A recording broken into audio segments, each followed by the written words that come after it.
Ladies and gentlemen, return your radios to their upright position. Prepare for takeoff with America's First Lady of Liberty. A voice, not left, not right, but truth-centered. Now, from the live free or die sovereign state of New Hampshire, raise up another rousing cheer for that doctor of digital privacy. Ladies and gentlemen, Dr. Katherine Albrecht. Hey, guys. The world is a crazy place. I got a question for you. Would you like to live in it forever? I'll tell you, that seems to be the question nowadays. We have Time magazine with a recent cover story, recent headline story. In fact, my mother, I think I've told this before on the air, but my mom thought that I would like a subscription to Time magazine. Actually, I think she got like a free one, like somebody subscribed to one and got a free additional subscription. So it's been landing on my doorstep. What is it, like every week? It seems like it's like every day there's a new Time magazine here. And I kind of flip through it and then I sort of toss it over to the side because I don't like reading Time magazine. But anyway, this one even caught my eye. And here was the headline on the cover of the Time magazine with a very creepy picture of the back of someone's shaved head with a metallic, I don't know, it looks like some kind of a data cable inserted directly into the brainstem of this person and then a little green blinking light right above it. And the headline read, or the cover story read, 2045, with a little colon, the year man becomes immortal. 2045. Hey, you think you're going to make it another 30-so years? Well, if you do, then if you make it to 2045, and probably most people listening to the show will make it another 30 years, let's all hope we do, then that will become the year, according to Ray Kurzweil, one of the futurists that I've been following for quite some time. According to Ray Kurzweil, that is the year that we will become immortal. Well, joining us to talk about the desirability of such a thing and maybe the creepability of such a thing is my good friend Greg Nikolettos. He is from We the People Will Not Be Chipped down in Australia. He joins us from Australia this morning, afternoon, evening, middle of the night, whenever it is, wherever you are, to talk about this story. So, hey, listen, Greg, thank you. Thanks for being with us. Talk to us about this idea that Ray Kurzweil, and he's got a new movie out, too, doesn't he? Yeah, he does. The new movie is actually called Transcendent Man, and I'd recommend all listeners to actually watch the movie. It is an extremely slick production, and it does actually showcase to the end user at the end of the day the pitch that the Human Plus or Singularity movement is actually using for the populace. And quite often, when you actually watch the movie, you think to yourself, what are the actual motivating drivers behind this?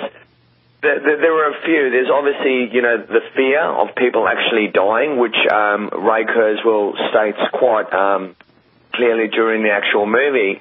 But at the same time, the flip side to this, when you actually start looking at, the likes of Professor, Hugo de Harris and Ray Kurzweil and Ben Gertzwell and the like, none of these people are actually uptaking the technology that they actually are requesting us to take.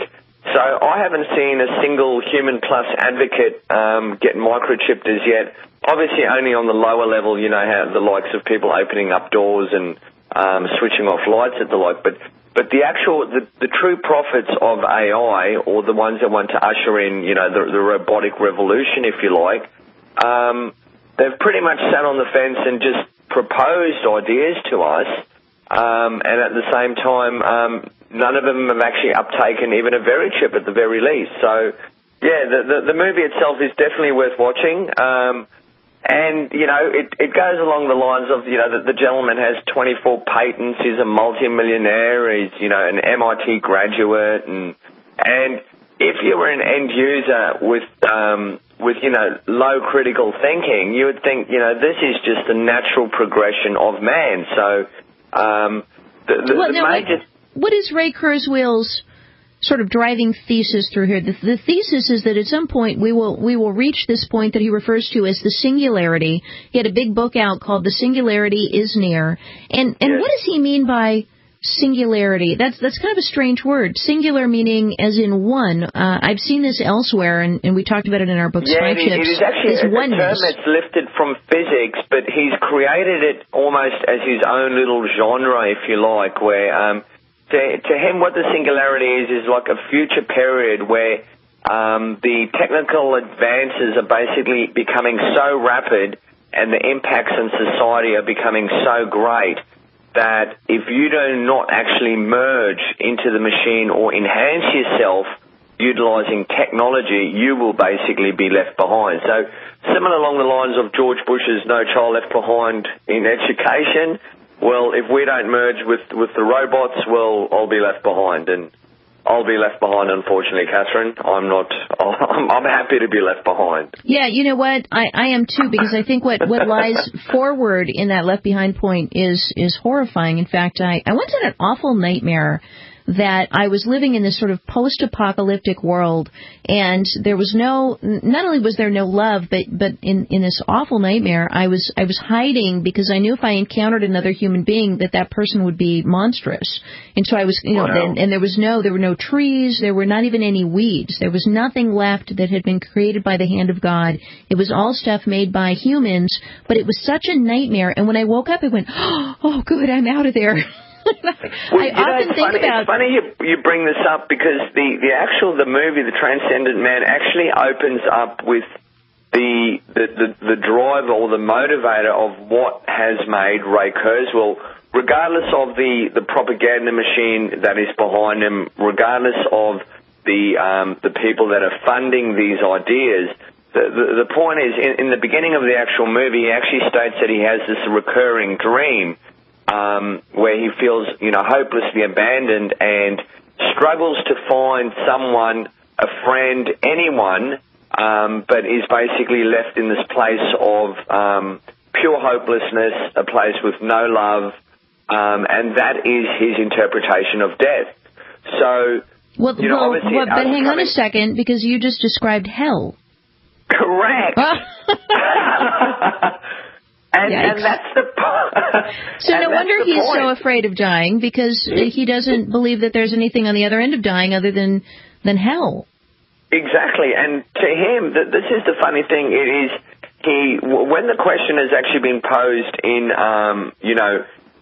the question of could there actually be a creator, he views creation, if you like, or the hand behind it as being intelligence. So for him, seeding the universe with intelligence would be the greatest thing that man could actually do. So in reality, it's not really about him understanding God. It's really a case of him going, I have negated God, science has refuted God, I accept the Darwinism approach, and to be a human plus advocate or one that moves towards the singularity, you really do have to adopt Darwinism, so you have to believe you have come from an ape, etc. So that's unfortunately the scientific model. So for him, you can't prove God in a lab, but we can prove that Moore's law continues to increase, and technology keeps increasing. So the projections that he makes, he does have actual critics as well that come from the same field, that state a lot of his projections seem to fit in precisely to the point where he's just about to die. So when he says that, by 2029 we'll have, machine intelligence that will surpass, machine intelligence will surpass human intelligence, and then, we will become immortal by 2040, 2045, the dates do change. It is very much based around Ray. So on one hand, you have a guy who is extremely, talented as a musician, as an inventor, as a patent holder, and on the flip side, you have a very sad, frail little man who is just traumatized by the fact that he will die one day. And I mean, look, I'm in the sports supplement industry, and I take a lot of, tablets during the day, but I don't take 200 a day. I mean, that's just...